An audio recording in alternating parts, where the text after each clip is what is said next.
आधी पिंडलियों तक शलवार रखेंगे और कसरत के साथ सर मुंडाएंगे, दीन की बातें बहुत ज़्यादा करेंगे, इतने ज़्यादा इबादत गुजार होंगे कि उन्हें देखकर आपको अपनी इबादतें कम महसूस होंगी। आज मुझसे किसी ने ये यहाँ पर सवाल किया कि आजकल हम टीवी के ऊपर देखते हैं कि फितना ख़वारिज के इतने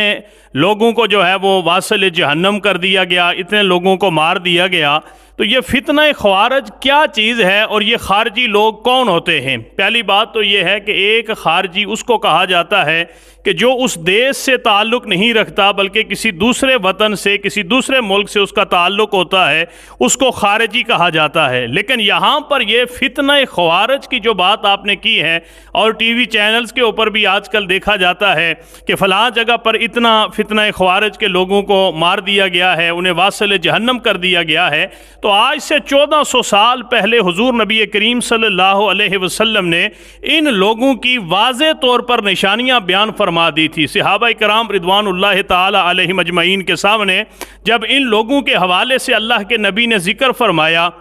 कि वो लोग दीन से ऐसे निकल जाएंगे कि जैसे तीर जो है वो कमान से निकल जाता है, वो कुरान को पढ़ेंगे ज़रूर लेकिन ये कुरान उनके हलक से नीचे नहीं उतरेगा बल्कि सिर्फ ज़बान तक ही उनकी कुरान की तलावतें जो है वो महदूद रहेंगी। इबादत गुजार बहुत ज़्यादा होंगे लेकिन दीन से वो इस तरह निकल जाएंगे कि जैसे तीर कमान से निकल जाता है। सहाबा कराम रिदवानुल्लाह ताला अलैहिम अजमईन ने अर्ज़ की कि या रसूल अल्लाह सल्लल्लाहु अलैहि वसल्लम, हमें उन लोगों की कुछ निशानियां बता दें, हमें उन लोगों की कुछ अलामात बता दें। तो आज से 1400 साल पहले अल्लाह के नबी सल्लल्लाहु अलैहि वसल्लम ने इन खारजियों की सारी निशानियां आपने बयान फरमा दी थी। उन निशानियों के अंदर अहदीस मुबारका के अंदर सही बुखारी शरीफ के अंदर कसरत के साथ इनकी निशानियां जो है वो मौजूद हैं। पहली बात जहन के अंदर रखें कि इस दौर के अंदर इन लोगों का पहचानना ये मुश्किल नहीं रहा। पहला कि ये लोग मुसलमानों के ऊपर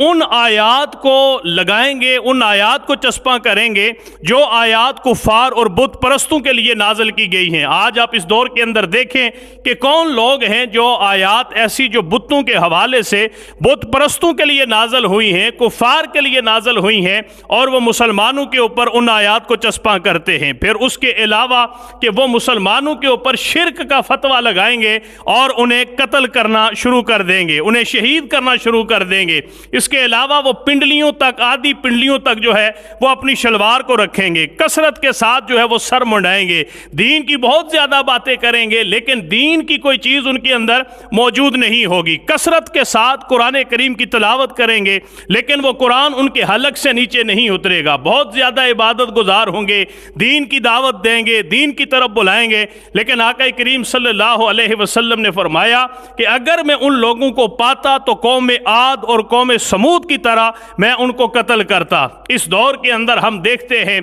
कि जहां और बहुत सारे फितने जो है वो माशरे के अंदर पैदा हो चुके हैं, ये फितना ख़वारिज जो है ये भी बहुत तेज़ी के साथ माशरे के अंदर फैल रहा है। मुसलमानों के ऊपर शिरक के फतवे लगाए जाते हैं, वो आयात जो कुफार और बुत परस्तों के लिए नाजल हुई है मुसलमानों के लिए वो बयान कर दी जाती है और कहा जाता है कि देखें ये बुत परस्ती करते हैं, ये फलां करते हैं, ये फलां करते हैं, उनके ऊपर शिरक के फतवे जो है वो लगाने शुरू कर देते हैं। ऐसे लोगों का कला कमा होना चाहिए, ऐसे लोगों के खिलाफ जिहाद करना चाहिए, ऐसे लोगों के खिलाफ अल्लाह के नबी सल्लल्लाहु अलैहि वसल्लम की अहादीस मुबारका को मद्देनजर रखते हुए माशरे के अंदर ऐसे लोगों की पहचान हर मुसलमान को रखनी चाहिए।